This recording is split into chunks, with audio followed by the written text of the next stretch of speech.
ஒரு ஹீரோட்ட நீ 10 நாள் குளிக்காமல் நிற்கணும், ஒரு லுங்கியை கட்டிட்டு ஒரு 10 நாள் நீ அப்படியே இருக்கணும் அப்படின்னா கூட யாரும் சொல்லியும் கேட்க மாட்டாங்க. ஏன்னா பாலா சொன்னால் கேட்பாங்க. அப்படி ஒரு இமேஜ் பாலா இங்கே உருவாக்கி வச்சுருக்காரு. ஸோ அப்படிப்பட்ட சூழலில் தான் அஜித்துக்கு ஒரு ஆசை வருது, அவர் படத்தில் நடிக்கணும்னு. அது உள்ள பல பிரச்சனைகள் வந்து ஒரு கட்டத்தில் நடிக்க முடியாமல் போகுது. இவரை அடிச்சிட்டாருங்கிறதெல்லாம் வந்து ரொம்ப ரொம்ப தவறான தகவல். அப்படி வந்து நடக்கவே இல்லை. அப்படி ஒரு சாதாரண ஆளும் கிடையாது அஜித். அவரும் வந்து பாலாவுக்கு ஈக்குவலான ஒரு முரடன் தான் அவர். இன்றைக்கி வேணால் அவருடைய குணம் ரொம்ப சாஃப்டாக மாறி இருக்கலாம். ஒரு காலத்தில் அவரும் வந்து ஒரு முரட்டு பேர் வழி தான். பாலானாலே நமக்கு ஒரு பிம்பம் இருக்கும். இவர் வந்து எதுக்கும் பயப்பட மாட்டார், மனதில் உள்ளதை பேசுவார், உண்மையை பேசுவாருன்னு நம்ம நினச்சிக்கிட்டு இருந்தோம். இதில் நிறைய பொய்களும் பேசுகிறாரு. அதுதான் நமக்கு கொஞ்சம் ஆச்சரியமாக இருந்துச்சு. அடடா, பாலா பொய் பேசுகிற அளவுக்கு இந்த சினிமாவை புரிஞ்சு வச்சுருக்கிறாரு அப்படின்னா எந்த விஷயத்தில் சொல்கிறீங்க நீங்கள் பார்த்த வரைக்கும்? எங்கே சேது படத்தை பற்றி பேசணும்னா விக்ரம் வச்சு பேசணும், விக்ரம் வச்சு பேசினா துருவ விக்ரம் பேசணும்னு சொல்லிட்டு அந்த கேள்வியே வந்து கட் பண்ணுன்னு சொல்லிடுறாரு. அந்தளவுக்கு கோவத்தில் இருக்கார் விக்ரம். கட்டாயமாக இருக்கும்ல. ஏன்னா ஒரு பாலா இல்லைன்னா விக்ரம் இல்லை, அதில் ஒன்றும் சந்தேகமே இல்லை. ஏன்னா விக்ரமுடைய ஆரம்ப கால படங்கள் எதுவுமே ஓடலை.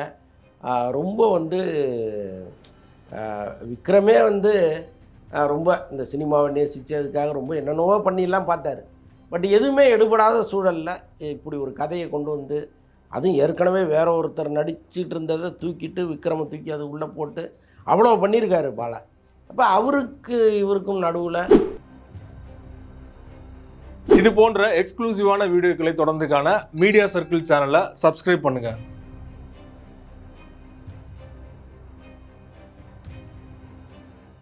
மீடியா சர்க்கிள் நேயர்களுக்கு வணக்கம். இன்றைக்கு நம்மோடு நேர்காணலுக்காக சினிமா விமர்சகர் வலைப்பேச்சு அந்தணன் அவர்கள் நம்மோடு இணைந்திருக்கிறார். அவரோடு பேசலாம். சார் வணக்கம். வணக்கம். பாலா 25 விழா, அதற்கப்புறமா தொடர்ச்சியாக பாலா நிறைய பேட்டிகள் கொடுத்துட்டு வர்றாரு, நீங்களும் பார்த்துருப்பீங்க. குறிப்பாக அஜித்தை வந்து இந்த பேட்டியில் வந்து தாக்கி பேசிட்டார் அப்படிங்கிற ரீதியில் வந்து நிறைய பேர் பேசிகிட்டு இருக்காங்க. ஆனால் உண்மையிலே பேசினார் அப்படிங்கிறது தெரியலை. ஏன்னா கடந்த ஒரு 6-10 வருடங்களுக்கு மேலாகவே வந்து பாலா வந்து அஜித் அவர்கள் அடிச்சிட்டார், நான் கடவுள் இசூல அப்படிங்கிற ரீதியில் நிறைய பேர் செய்திகள் சொல்லிட்டு இருக்காங்க. அது உண்மை இல்லைன்னு சொல்லிட்டு வெளிப்படையாக அவரே ஒரு பேட்டியில் சொல்லிட்டார். ஸோ தொடர்ந்து இந்த மாதிரி சர்ச்சைகள் வர்றதுக்கான காரணம் என்ன? இல்லை, பாலான்னா இங்கே ஒரு இமேஜ் எல்லாருக்குமே இருக்குது. அவர் வந்து ஒரு முரடன், வாயில் வந்ததை பேசுவார், அவர் யாருக்கும் அடங்காத ஒரு மனிதர் அப்படிங்கிற ஒரு இமேஜ் இருக்குது. அதை அவர் திட்டமிட்டே கூட இங்கே உருவாக்கி வச்சுருக்கலாம், நமக்கு தெரியாது. என்ன பின் நீங்கள் வந்து ஒரு ஹீரோட்ட நீ 10 நாள் குளிக்காமல் நிற்கணும், ஒரு லுங்கியை கட்டிட்டு ஒரு 10 நாள் நீ அப்படியே இருக்கணும் அப்படின்னா கூட யாரும் சொல்லியும் கேட்க மாட்டாங்க. ஏன்னா பாலா சொன்னால் கேட்பாங்க. அப்படி ஒரு இமேஜ் பாலா இங்கே உருவாக்கி வச்சுருக்காரு. ஸோ அப்படிப்பட்ட சூழலில் தான் அஜித்துக்கு ஒரு ஆசை வருது, அவர் படத்தில் நடிக்கணும்னு. அது உள்ள பல பிரச்சனைகள் வந்து ஒரு கட்டத்தில் நடிக்க முடியாமல் போகுது. இவரை அடிச்சிட்டாருங்கிறதெல்லாம் வந்து ரொம்ப ரொம்ப தவறான தகவல். அப்படி வந்து நடக்கவே இல்லை. அப்படி ஒரு சாதாரண ஆளும் கிடையாது அஜித். அவரும் வந்து பாலாவுக்கு ஈக்குவலான ஒரு முரடன் தான் அவர். இன்றைக்கி வேணால் அவருடைய குணம் ரொம்ப சாஃப்டாக மாறி இருக்கலாம். ஒரு காலத்தில் அவரும் வந்து ஒரு முரட்டு பேர் வழி தான். ஸோ அதனால் அவ்வளோ ஈஸியெல்லாம் அவர் நீங்கள் வந்து டீல் பண்ண முடியாது. ஸோ அது ஒரு பக்கம் இருக்கட்டும். பட் இந்த பேட்டியை பொறுத்தளவுக்கு என்ன நடக்குது அப்படின்னா, கட் பண்ணி எது தேவையோ அதை மட்டும் போடுறாங்க. அதுக்கு முன்னாடி ஒரு லீடு இருக்குல்ல, அதை போடவே இல்லை. அதில் அவர் தெளிவாக சொல்கிறாரு, நான் சேது படத்தை ரீமேக் பண்ணுறதுக்காக போயிருந்தப்போ ஒரு நடிகர் அப்ரோச் பண்ணேன்னு சொல்கிறாரு. அந்த நடிகர் யாருன்னு தெரியாது. அது லாங்குவேஜ் அநேகமாக ஹிந்தி படமாக இருக்கலாம். ஹிந்தியில் வந்து அதை ரீமேக் பண்ணும்பொழுது ஏற்பட்ட சம்பவமாக இருக்கலாம். அப்போ அஜித் எங்கே சேது படத்து ரீமேக்கில் வந்தார், அவர் வரவே இல்லை. அதுக்கப்புறம் அவர் கண்டினியூஸாக சொல்கிறது தான் இந்த மாதிரி அவர் வந்து வர்றாருன்னு சொல்லிக்கிட்டே இருந்தாங்க. நான் வந்து இந்த வர்றதுக்கு 15 நிமிஷம் பூட்டிட்டு கிளம்பிட்டேன், வந்து நிற்கட்டும் அப்படின்னு போயிட்டேன் அப்படின்னு சொல்கிறாரு. எல்லாருமே அது அஜித்துங்கிற மாதிரி சோஷியல் மீடியாவில் பரப்பி விட்டுக்கிட்டு இருக்காங்க அந்த தகவல். சொன்ன ஹீரோவே வேறு. அவர் அஜித்தை பற்றி பேசவே இல்லை. அஜித்தை பற்றி கேள்வி கேட்கும்போது கூட ஏதோ சொல்ல வராரு, இல்லை கட் பண்ணிடுங்கிறார். ஏன்னா அவரும் கொஞ்சம் உஷாராக இருக்கார். இன்றைக்கி வணங்கான் திரைக்கு வரும்பொழுது அஜித் ரசிகர்களை நம்ம பகிர்ச்சிக்க வேண்டாம்னு அவர் நினைக்கிறார். ஏன்னா இப்போ வெளிப்படையாக சில விஷயங்களை அவர் பேசினார்னா நிச்சயமாக அஜித் ரசிகர்களுக்கு கோபம் வரும். அப்போ அவங்க வந்து இந்த படத்தை வேறு மாதிரி ஹேண்டில் பண்ணாங்கன்னா தப்பாயிரும் அப்படின்ட்டு அவர் ரொம்ப கவனமாக தவிர்க்கிறார். அந்த வகையில் நம்ம நிஜமாகவே பாலாவை பாராட்டலாம். ஏன்னா பழைய பாலாவாக இருந்தால் யார் ப்ரொடியூசரு, எதுக்காக இவங்க எடுத்தாங்க, நம்ம படம் தானே போகுது, அதை பற்றிலாம் கவலையப்பட்டிருக்க மாட்டார். சமீபத்திய 2-3 தோல்விகளை பக்குவப்பட்டார் அப்படின்னு தான் எடுத்துக்கணுமா? தோல்வி ஒன்று எப்போவுமே வாழ்க்கை ஒரு பாடத்தை கொடுக்கும்ல. நீங்கள் இன்னொருத்தருக்கு என்ன செய்கிறீங்களோ அதுதானே உங்களுக்கு வரும். அது 10 மடங்காக திரும்பி வரும்ல. கிட்டத்தட்ட பாலாவுக்கு வந்ததும் அப்படி தான் நான் நினைக்கிறேன். ஏன்னா இந்த மாதிரி வந்து நீண்ட நெடிய பேட்டி வந்து தொடர்ச்சியா கொடுத்து பார்த்தது இல்ல. ஆமாம் 3 சேனல்ல வரிசையா டெய்லி ஒரு பாலா பேட்டி வந்துகிட்டே இருக்கு. ஆமாம் ஆமாம் ஆமாம். ஆனால் பேசுகிறாரு, பாலானாலே நமக்கு ஒரு பிம்பம் இருக்கும். இவர் வந்து எதுக்கும் பயப்பட மாட்டார், மனதில் உள்ளதை பேசுவார், உண்மையை பேசுவாருன்னு நம்ம நினச்சிக்கிட்டு இருந்தோம். இதில் நிறைய பொய்களும் பேசுகிறாரு. அதுதான் நமக்கு கொஞ்சம் ஆச்சரியமாக இருந்துச்சு. அடடா, பாலா பொய் பேசுகிற அளவுக்கு இந்த சினிமாவை புரிஞ்சு வச்சிருக்கிறாரு அப்படின்னா அப்படின்னு. எந்த விஷயத்துல சொல்றீங்க நீங்க பார்த்த வரைக்கும்? சூர்யா விஷயத்தில் வணங்கான் படத்துலேருந்து சூர்யா வெளியேறதற்கு அவர் ஒரு காரணம் சொல்கிறாரு பாருங்க. 2 பேரும் சேர்ந்து தான் முடிவு அது எடுத்தாங்க. அது கூட சேர்ந்து கூட முடிவெடுங்க. அந்த காரணம் இருக்குல்ல, அது சின்ன குழந்தை கூட சிரிச்சிடும் கேட்டா. கன்னியாகுமரியில் நடக்க முடியாது. கன்னியாகுமரியில் ஒரே க்ரௌடு கூடிடுச்சு, அதனால் அங்கே வச்சு எடுக்க முடியல. படத்துலேருந்து அவர் வெளியேறிட்டாருன்னா எவ்வளோ பெரிய பொய் அது. யாராவது நம்ப முடியுமா? இந்த சினிமாவில் இருக்கிறவங்க யாராவது இது நம்புவாங்களா? அல்லது எங்கேயாவது ஷூட்டிங் பார்த்தவங்களாவது இது நம்புவாங்களா? அதுக்கெல்லாம் வாய்ப்பே கிடையாது. இப்போப்பா சூர்யா வந்தால் இப்போ இனிமேல் க்ரௌடில் நடிக்கவே மாட்டாரா? எந்த படத்தில் நடிக்க மாட்டாரா என்ன? இப்போ ஷூட்டிங் போயிட்டுருக்கு கோயம்புத்தூரில் வந்து ஆர்ஜே பாலாஜி படம். தினம் 2000 பேர் 3000 பேர் திரண்டு நின்று வேடிக்கை பார்த்துட்டு இருக்காங்க அந்த ஷூட்டிங்கை. ரஜினி அவர் எவ்வளோ பெரிய ஸ்டாருங்க. இன்றைக்கும் ரஜினி எங்கே போனாலும் நீங்கள் கூட்டத்தை கண்ட்ரோல் பண்ணவே முடியாது. அங்கேயும் படப்பிடிப்பு நடந்துட்டு தானே இருக்கு. கன்னியாகுமரியில் எடுக்கும்போது செட்டு போட்டு கூட எடுத்துக்கலாம் இல்லையா? செட்டே வேண்டாங்கிறேண்ணா.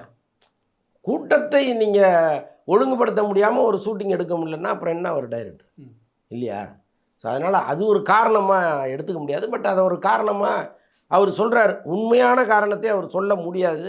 ஓகே. அதனால் அவர் சொல்லலை, அவ்வளோதான். ஒருவேளை உண்மையான காரணத்தை வந்து அது பாலா 25ல வந்து சூர்யா கலந்துக்கலன்னு சொல்லியிருப்பாரோ?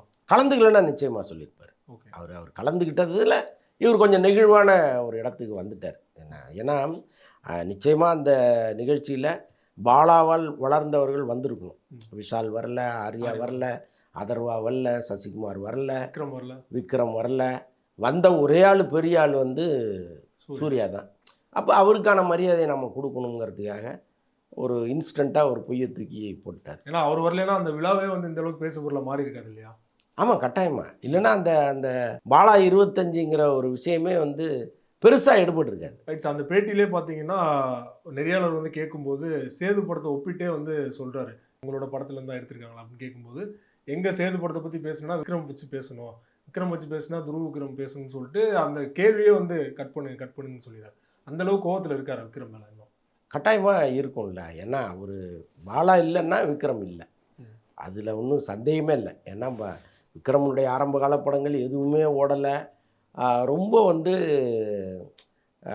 விக்ரமே வந்து ரொம்ப இந்த சினிமாவை நேசித்து அதுக்காக ரொம்ப என்னென்னவோ பண்ணிலாம் பார்த்தாரு. பட் எதுவுமே எடுபடாத சூழலில் இப்படி ஒரு கதையை கொண்டு வந்து, அதுவும் ஏற்கனவே வேற ஒருத்தர் நடிச்சிட்டு இருந்ததை தூக்கிட்டு விக்ரமை தூக்கி அது உள்ளே போட்டு அவ்வளோ பண்ணியிருக்காரு பாலா. அப்போ அவருக்கு இவருக்கும் நடுவில் ஒரு கொடுக்கல் வாங்கல் பஞ்சாயத்து, ஒரு படத்தை சரியாக பண்ணலை, இதெல்லாம் இருக்கலாம். இப்போ சூர்யாவுக்கும் அவருக்கும் இல்லாத பிரச்சனையா? ஏன் சூர்யா வந்து நிற்கிறார்? ஒரு கடமை இருக்குல்ல, நம்ம வந்து விட்டு கொடுத்துடக்கூடாதுங்கிற ஒரு கடமை இருக்குல்ல. அது ஏன் விக்ரமுக்கு இல்லைன்னு அவர் நினைக்கிறார். அது கோவப்படுறதுலேயும் ஒரு நியாயம் இருக்க தான் செய்யுது. அதே போல் ஒரு விருது வழங்கும் விழாவில் வந்து பாலா உட்காந்துருப்பார், விஜய் வந்து கிராஸ் பண்ணி போகும்போது எல்லாரும் எந்திரிச்சு நிற்பாங்க, பாலா மட்டும் ஏன் எந்திரிச்சு நிற்கல அப்படின்னு சொல்லிட்டு நெறியாளர் கேட்கும்போது அதுக்கும் சொல்கிறாரு, விஜய் என்னோட சின்ன பையன் தானே, நான் எதேச்சியாக உட்காந்ததை வந்து ஏன் பெருசுப்படுத்துறீங்க அப்படின்னு தானே. அவர் நான் ஏன் எந்திரிச்சு நிற்கணும்னு கேட்குறாரு. தப்பு இல்லையே. அவர் கேட்குற கேள்வியில் ஏதாவது அநியாயம் இருக்கான்னு ஒருவரை பார்த்து மரியாதை கொடுக்கணும் கொடுக்கக்கூடாதுங்கிறது நாளில் முடிவு பண்ணணும். இப்போது பாலாவுக்கும் விஜய்க்கும் ஏதோ ஒரு அற்புதமான ஒரு நட்பு இருக்குது, ஒரு பந்தம் இருக்குது அப்படின்னா கூட ஐயோ என் தம்பி வராப்புல அப்படின்னு எந்திரிச்சு நிற்கிறதுல ஒரு அர்த்தம் இருக்குது. எதுவுமே இல்லாதப்போ எதுக்கு பாலா எந்திரிச்சு நிற்கணும்? அவர் பக்கம் நியாயம் இருந்தால் அவர் பீரங்கியே வந்தாலும் பயப்பட மாட்டார். அப்படி ஒரு ஆள் தான் பாலா. நாம் பார்த்த வரைக்கும் அப்படி ஒரு ஆள் தான் அவர். ஸோ அவர் வந்து இந்த விஷயத்தில் சொன்ன பதில் சரியான பதில் தான். அதே நேரத்தில் எனக்கு விஜய் ரொம்ப பிடிக்கும், ரொம்ப கன்வின்சிங்காக பேசுகிறாரு. விஜய் வந்து ஒரு இடத்துல சந்திக்கும் பொழுது இவருடைய குழந்தை போய் அவர் மடியில் உட்காந்துருந்துச்சு, அது எவ்வளோ நாகரிகமாக விஜய் நடந்துக்கிட்டாருங்கிறதெல்லாம் சொல்கிறாரு. ஸோ அதெல்லாம் வந்து அவர் கவனிக்கிறார். விஜய்ங்கிற மனிதன் எப்படிப்பட்டவருங்கிறதெல்லாம் கவனிக்கிறார். ஆனால் ஒருத்தர் வரும்பொழுது நான் எழுந்திரிச்சு நிற்கணும், அது வந்து என்னுடைய தன்மானம் இல்லையா அப்படின்னு அவர் கேட்குற கேள்வி நியாயமான கேள்வி தானே. ஓகே, ரொம்ப நன்றி சார். உங்கள் நேரத்தை ஒதுக்கி சினிமா தொடர்பான பல்வேறு அப்டேட்டுகளை எங்களுக்கு கொடுத்தீங்க. தொடர்ந்து கொடுக்கணும். ஓகே, நன்றி. நன்றி.